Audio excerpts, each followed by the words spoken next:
Welcome back, everybody. This is Wisconsin Shoe Guy, and today we're going to do an unboxing of a very special pair of shoes that I had made to order by Gaziano and Girling in England.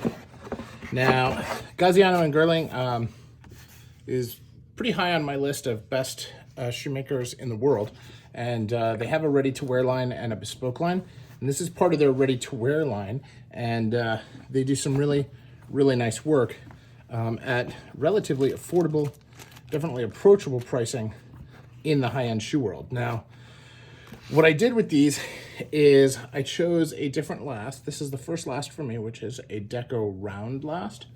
And I also chose this pattern. Now, this is very similar to an Adelaide, but it has a swan neck pattern with a patch facing, which I really like.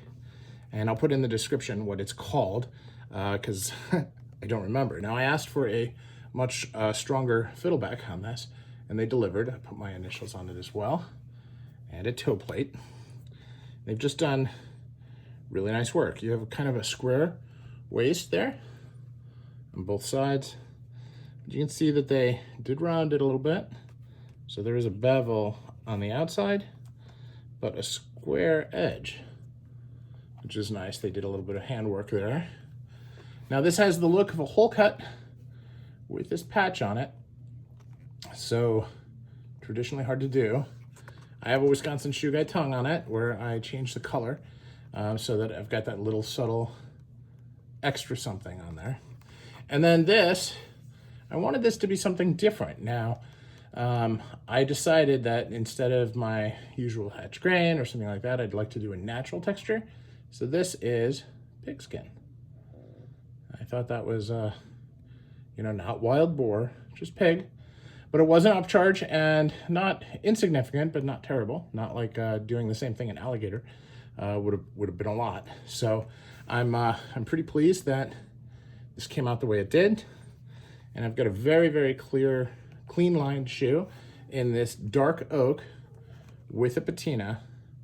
And that is something that I like a lot. Definitely something I can wear with a full, dress outfit with a suit, and definitely something that I can dress down as well. So it's I think that this, when it's underpants, it's going to be relatively subtle. I like the broguing, I like the swan neck, and I like the texture brought in. A natural texture, which is, in my mind, a bit more desirable than the embossed textures, but in all candor, not something that I could afford very easily, along the line. So something that I'm starting to get into, something new. Now you can see they've got a very slight pitch on the heel. You can also see that the heel stack is leather, very thin.